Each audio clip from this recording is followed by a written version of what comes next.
نماز تراویح جس طرح مردوں کے لیے سنت مؤکدہ ہے، اسی طرح عورتوں پر بھی سنت مؤکدہ ہے۔ اس کا پڑھنا ضروری ہے اور جان بوجھ کر چھوڑنے والا، بلا عذر چھوڑنے والا گناہ گار ہوگا۔ اب بعض لوگ سوال کرتے ہیں آئے اس کو بیٹھ کر پڑھ سکتے یا نہیں پڑھ سکتے؟ تو اگر کوئی شخص مریض ہے، بیمار ہے یا کوئی عذر ہے، وہ تو بیٹھ کر پڑھ سکتا ہے اور اس کو پورا ثواب ملے گا۔ لیکن اگر کسی کوئی عذر نہیں ہے اور ویسے بیٹھ کر پڑھتا ہے تو وہاں پر فقہاء کرام نے منع فرمایا کہ ایسا نہیں کرنا چاہیے، اس کو کھڑے ہو کر ہی پڑھنا چاہیے۔ اب وہ عورتیں جو کام کر کے تھک جاتی ہیں اور پھر ان کا کہنا ہوتا ہے تھکاوٹ کی وجہ سے آپ کھڑے ہو کر نماز تراویح پڑھنا ہمارے لیے دشوار ہے، تو کیا آپ بیٹھ کر پڑھ سکتی ہیں یا نہیں پڑھ سکتی؟ تو یاد رکھیں، ایک تو یہ کہ عورت جب اپنے گھر میں اکیلے نماز پڑھ رہی ہے نماز تراویح کی، تو اس کو لمبا قیام کرنے کی ضرورت تو ہے نہیں، چھوٹی چھوٹی صورتیں پڑھے، 4 رکعات کر کے نماز تراویح کی وہ پڑھ لے اور چھوٹی چھوٹی صورتیں پڑھ لے، زیادہ لمبا قیام ہوگا نہیں تو زیادہ وقت بھی نہیں لگے گا۔ اور دوسری بات یہ کہ 4 رکعات کے بعد 2 رکعات کے بعد تھوڑا آرام کر لے، پھر اس کے بعد کھڑی ہو جائے،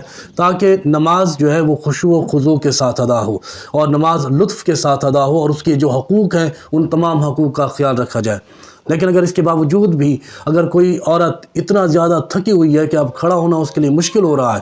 اور نماز تراویح ادا کرنی ہے، تو پھر یہ ہے کہ وہ بیٹھ کر پڑھے، لیکن اس میں ثواب اس کو آدھا ملے گا اور آدھے ثواب سے وہ محروم رہے گی۔